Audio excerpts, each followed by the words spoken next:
Pessoal, aula passada nós falamos o que são as informações que o gerenciador precisa para ele poder trabalhar, para ele poder fazer o serviço dele. Hoje nós vamos falar um pouco mais especificamente sobre as funções de um gerenciador.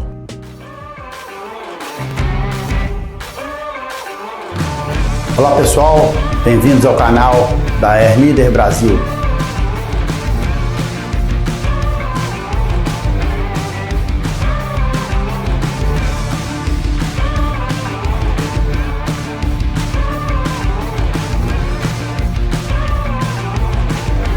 Meu nome é Virgílio Souza, sou engenheiro eletricista e o nosso objetivo aqui é compartilhar com vocês conhecimentos sobre eficiência energética em ar comprimido. Primeira coisa, pessoal, o gerenciador não é um sequenciador, muito menos um gerenciador por cálculo de tendência de consumo, onde ele se antecipa às variações de pressão.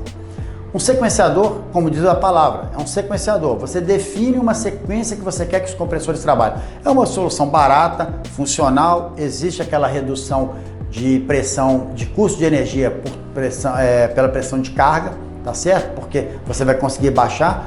Todavia, ele é um sequenciador. Ele não escolhe a máquina mais adequada para aquela vazão. Ele simplesmente sabe, olha, eu ligo primeiro esse, depois esse, depois esse, depois esse. Se a sequência não for feliz, a sua eficiência também não vai ser feliz. Um gerenciador simples, tá? É um outro equipamento que ele tem uma flexibilidade, você pode dizer qual a melhor máquina para entrar, eu quero as máquinas de melhor eficiência, as mais modernas entrando antes, as máquinas menos modernas entrando depois. Cara, isso tudo é possível fazer com um gerenciador simples. E você vai ter o ganho da redução de carga, da energia em carga pela redução de pressão? Vai. Você vai ter as máquinas mais eficientes trabalhando? Vai. Eu vou ter máquinas mais eficientes trabalhando em tal horário e as menos eficientes em outro horário? Vai. Eu vou combinar? Vou. Porém, pessoal, o que acontece de fato é que nessas circunstâncias você não está se antecipando. Você está reagindo a uma variação de pressão. Então a pressão na linha caiu, você vai ligar. Ela atingiu um determinado nível baixo, aí ele vai ligar algum compressor. O sistema por cálculo de tendência de consumo, que é o caso do AirLeader, tá? Ele funciona de maneira diferente. Como eu falei, os dois sistemas utilizam um sensor de pressão instalado de preferência num reservatório para medir a realidade e aí ele ligar ou não ligar compressores. A diferença é como eu faço para ligar. É o que ele faz com essa informação é que faz a diferença. O cálculo de tendência de consumo, ele vai se antecipar à queda de pressão. Então, antes que ela se torne substancial, tá? Estamos falando da ordem de 3 centésimos de bar. Na hora que você percebe essa variação, ele avalia essa velocidade da variação. E aí você toma a decisão. Eu preciso de muito ar ou eu preciso de pouco ar?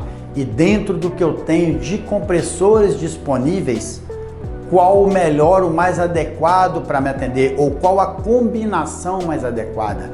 Isso faz toda a diferença e é o que difere o gerenciador por cálculo de tendência de consumo do gerenciador de compressores normal que você tem no mercado aí de vários fabricantes. A combinação a gente já entendeu, é fundamental para a gente poder tomar essa decisão. E essa é a funcionalidade principal do gerenciador.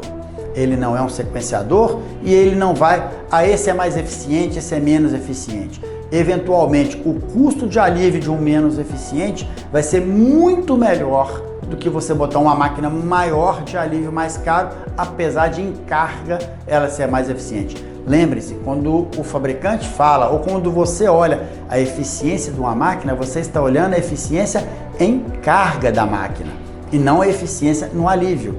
E às vezes a sua situação de campo é uma situação de alívio. Então o gerenciador vai verificar qual o melhor custo de alívio naquele momento, mesmo que se pague um certo preço na carga por isso, mas vai ser muito mais compensador do que um custo de alívio mais elevado. Dentro das demais funções que você espera de um gerenciador, colocar então o compressor adequado em carga ou em alívio, sempre buscando o menor tempo de alívio, a garantia da manutenção da pressão de linha.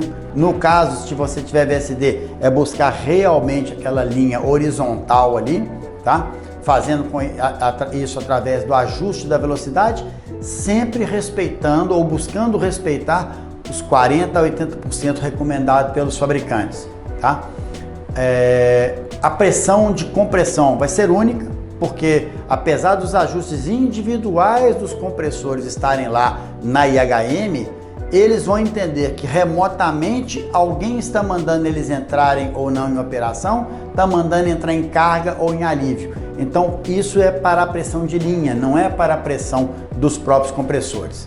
E com isso, pessoal, se eu tenho um gerenciador antecipando as demandas, ele está olhando qual a máquina que atende melhor, com menor custo de alívio, ele vai te manter as máquinas operando mais tempo em carga, como a gente viu no exemplo da aula passada, mais tempo em carga e, portanto, com menor custo de alívio. Consequência desse custo de alívio menor, pessoal, se a máquina trabalha mais tempo em carga, ela cicla menos. Se ela cicla menos, ela tem um menor custo de manutenção. Turma, nós falamos sobre funções intrínsecas de um gerenciador. Ele tem que garantir qualidade do ar, ou seja, pressão de linha o tempo inteiro, disponibilidade de ar, tem que garantir um custo de alívio baixo, tá certo? E um menor custo em carga. Isso são as funções básicas. Mas nada impede que eu agregue funcionalidades adicionais que são inerentes à manutenção e à operação. Por exemplo, os horários de funcionamento das centrais. Se eu tenho uma planta que não roda 24/7, final de semana ela não trabalha, por que é que eu tenho que na sexta-feira lembrar de desligar os compressores, desligar a central? O sistema vai desligar. Isso é uma funcionalidade básica para um gerenciador, tá? Se eu vou trabalhar num final de semana com uma pressão diferenciada, porque eu tenho máquinas que mandam uma pressão mais baixa, eu posso dizer, olha, final de semana eu não preciso dizer quais compressores vão funcionar. Basta eu dizer, a pressão no final de semana pode ser um pouco mais baixa. Eu tenho um cliente que, quando ele lamina, ele precisa de uma pressão mais alta. Então, ele tem uma característica, um perfil de pressão específico para o dia da laminação. Ele vai lá, ajustar, o dia que eu lamino é o dia tal e eu vou trabalhar com a pressão mais alta. Isso é uma outra funcionalidade básica que o gerenciador precisa ter. Perfil de prioridade dos compressores. Como eu falei agora há pouco, eventualmente um gerenciador normal, ele pode fazer, olha, eu quero os compressores de maior eficiência trabalhando antes ou trabalhando mais do que os de menor eficiência. É uma alternativa. Agora, eu posso ter uma outra situação, como temos um caso de um cliente nosso em São Bernardo do Campo, onde ele tem duas centrais distantes e você precisa garantir que o ar das duas centrais, o ar flua sempre das duas centrais e não só de uma por uma questão de perda de carga. A gente consegue definir prioridades no nosso gerenciador dessa forma, a garantir que de um lado ou do outro, numa central ou na outra, as duas geridas pelo mesmo gerenciador, eu garanta sempre que eu tenho compressores de um lado e do outro lado entregando ar para o sistema, tá?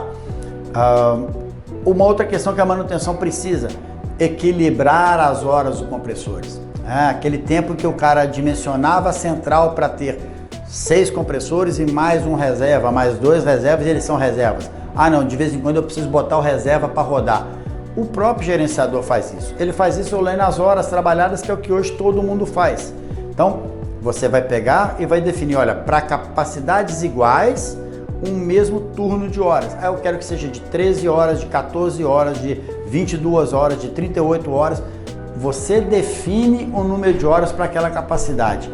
Vamos dizer que as máquinas menores, por ciclarem mais, porque são aquelas mais econômicas no alívio, elas ciclam mais, eu preciso reduzir o tempo de trabalho delas para que eu possa fazer manutenções. Então, tudo bem, as menores vão botar com ciclos de 12 e as grandes com ciclos de 24 horas. Fica a seu critério. O importante é que o sistema faça isso automaticamente, compensando o número de horas trabalhadas. Períodos de manutenção. Eu ligo e desligo o compressor. Eu boto em carga, eu coloco em alívio. Eu sei quantas horas eles trabalharam e quantas horas eles não trabalharam. Para mim é muito mais fácil dizer, está na hora de trocar um filtro, está na hora de trocar um óleo, está na hora de fazer uma revisão. Então, isso para os compressores no sistema é muito simples. Você vai informar, o compressor está mais velhinho, está mais judiado, precisa de intervalos menores de troca de óleo ou de troca de filtros. Vamos dar para ele prazos menores. Para os mais novos, os mais robustos, a gente pode botar prazos maiores. Os prazos você define. Agora, quem te avisa a hora de fazer as manutenções é o próprio sistema. Aquele velhinho, olha, já deu a hora dele, vamos trocar o óleo. Aquele mais novo, olha, o filtro está na hora de trocar, mas com um prazo maior. Ele vai te avisar disso daí. Não precisa você ficar fazendo esse controle no Excel, na planilha. O próprio sistema vai te dar isso. Outro ponto importante, pessoal, indicação de falhas dos compressores. O sistema vai te manter informado a respeito de falhas. O compressor não está disponível por uma falha, ele vai te indicar isso. Isso é uma obrigatoriedade para ele. Ele tem que te manter bem informado para que você tome as suas decisões alheias à manutenção de pressão do sistema. Então você precisa, como cara da manutenção, saber, eu preciso acionar a minha equipe de manutenção ou o meu terceiro que faz a manutenção para cuidar do meu equipamento, tá? Nós tivemos um caso muito interessante, mais uma vez em São Bernardo. O cliente perdeu um centrífugo, deu uma falha e a produção não avisou, não teve nenhum impacto na produção. O sistema ligou 3 compressores para atender aquela demanda, tá certo? Ou 4 compressores para atender aquela demanda. O fato é que na hora que ele abriu o sistema supervisório, ele verificou, opa, perdi o meu centrífugo. Então primeira preocupação, ver se a operação sofreu. A operação não sofreu nada, a produção não sofreu nada. Ótimo. Então agora vamos disparar o time de manutenção para ver o ocorrido e resolver o problema. Foi o que ele fez. Assim que o compressor estava disponível, o sistema registrou que o compressor estava disponível e colocou de volta. Então, extremamente importante a funcionalidade de enxergar e avisar. Principalmente, mais importante ainda, é saber substituir aquela peça que saiu. E por último, é uma funcionalidade específica dos gerenciadores, que é, cara, ele tem que trazer eficiência energética. Ele não está ali para ser só o maestro da banda, né? Ele tem que trazer eficiência energética. Isso é fundamental, ele trazer e demonstrar isso. Para demonstrar não tem outro caminho. O que não é medido, não é controlado. E ele faz isso para a gente. Tá joia? Pessoal, um abraço, até a próxima aula. Pessoal, se vocês gostarem do conteúdo, fiquem à vontade para dar um like, inscrever-se no canal e ativar o sininho aí para as notificações. Um abraço!